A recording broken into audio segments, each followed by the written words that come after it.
যুক্তরাজ্যের সিটি মিনিস্টারের পদ থেকে টিউলিপ সিদ্দিকের পদত্যাগের পর একই পথে হাঁটতে হতে পারে তার খালাতো বোন সাইমা ওয়াজেদ পুতুলকেও।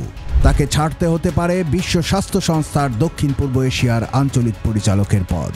ভারতীয় গণমাধ্যম দ্য প্রিন্টের এক প্রতিবেদন সে কথাই বলছে। পত্রিকাটির একটি নিবন্ধে সাংবাদিক মনোদীপা ব্যানার্জি বাইবেল থেকে একটি উদ্ধৃতি দিয়ে বলেছেন, বাপের পাপের দায় ছেলের ওপর পড়ে, তবে এক্ষেত্রে শেখ হাসিনার পাপের দায় পড়েছে তার বোনের মেয়ে টিউলিপের ওপর, যার কারণে টিউলিপ পদত্যাগ করতে বাধ্য হয়েছেন। এবার এই দায় পড়তে যাচ্ছে তার নিজ মেয়ে পুতুলের ওপর, যিনি 2023 সালে বিশ্ব স্বাস্থ্য সংস্থার দক্ষিণ পূর্ব এশিয়ার আঞ্চলিক পরিচালক হয়েছিলেন।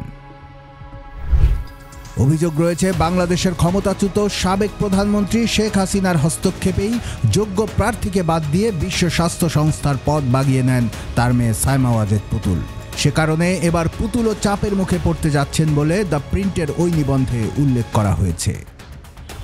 স্বাস্থ্য বিষয়ক জার্নাল ল্যান্ডসেটের সম্পাদকীয় প্রতিবেদনের কথা উল্লেখ করে সাংবাদিক মনোদীপা ব্যানার্জি লিখেছেন, ওই প্রতিবেদনে পুতুলের প্রার্থিতা নিয়ে প্রশ্ন তোলা হয়েছিল।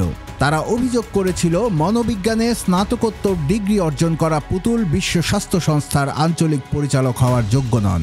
অভিজ্ঞ ও যোগ্য প্রার্থীকে বাদ দিয়ে শুধু স্বজনপ্রীতির কারণে তিনি মনোনয়ন পান। এমন স্বজনপ্রীতি বিশ্ব স্বাস্থ্য সংস্থার গ্রহণযোগ্যতা নষ্ট করবে। এছাড়া 2023 সালে ব্রিটিশ সংবাদ মাধ্যম ফিনান্সিয়াল টাইমসও পুতুলের যোগ্যতা নিয়ে প্রশ্ন তুলেছিল। সেখানে বলা হয়, আঞ্চলিক পরিচালক পদের জন্য সাইমা ওয়াজেদ পুতুলের সঙ্গে আরেকজন প্রার্থী ছিলেন নেপালের শম্ভু আচার্য। তিনি ছিলেন বিশ্ব স্বাস্থ্য সংস্থার একজন ঊর্ধ্বতন কর্মকর্তা, যিনি 30 বছর যাবৎ সেখানে কাজ করেছেন। এছাড়াও জনস্বাস্থ্যের উপর তার পিএইচডি ডিগ্রি রয়েছে।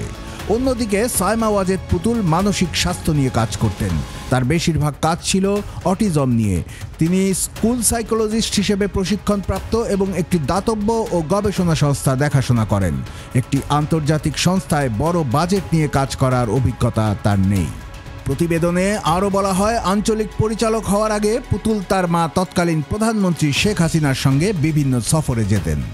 দ্য প্রিন্টের প্রতিবেদনে বলা হয়, বাংলাদেশের দুর্নীতি দমন কমিশন তদন্ত শুরু করেছে যে পুতুল কিভাবে চাকরি পেলেন, তার নিজের যোগ্যতার ভিত্তিতে নাকি প্রধানমন্ত্রী হিসেবে তার মায়ের হস্তক্ষেপে। তাই সবার দৃষ্টি এখন পুতুলের দিকে। এখন দেখার বিষয়, পুতুলও তার বোন টিউলিপের পদাঙ্ক অনুসরণ করতে বাধ্য হন কিনা। 2023 সালের 1 নভেম্বর বিশ্ব স্বাস্থ্য সংস্থার পরিচালক হিসেবে নিয়োগ পান পুতুল।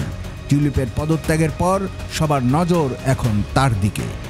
গত মঙ্গলবার যুক্তরাজ্যের সিটি মিনিস্টারের পদ থেকে টিউলিপের পদত্যাগের খবর প্রকাশ করে ব্রিটিশ দৈনিক গার্ডিয়ান। দেশটির প্রধানমন্ত্রী কিয়ার স্টারমারের কাছে পদত্যাগপত্র জমা দেন তিনি। শেখ রেহানা কন্যার বিরুদ্ধে বাংলাদেশের রূপপুর পারমাণবিক বিদ্যুৎ কেন্দ্রে বড়সড় দুর্নীতির অভিযোগ রয়েছে। এছাড়া তার খালা শেখ হাসিনার ঘনিষ্ঠ এক আওয়ামী লীগ নেতার কাছ থেকে লন্ডনে ফ্ল্যাট উপহার পাওয়া নিয়েও বিতর্কের কেন্দ্রে চলে আসেন।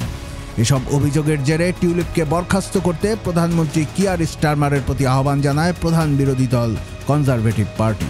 তাকে জিজ্ঞাসাবাদ করে যুক্তরাজ্যের মন্ত্রিসভা অফিসের ন্যায় ও নৈতিকতা দল। এরপরই পদত্যাগ করেন টিউলিপ।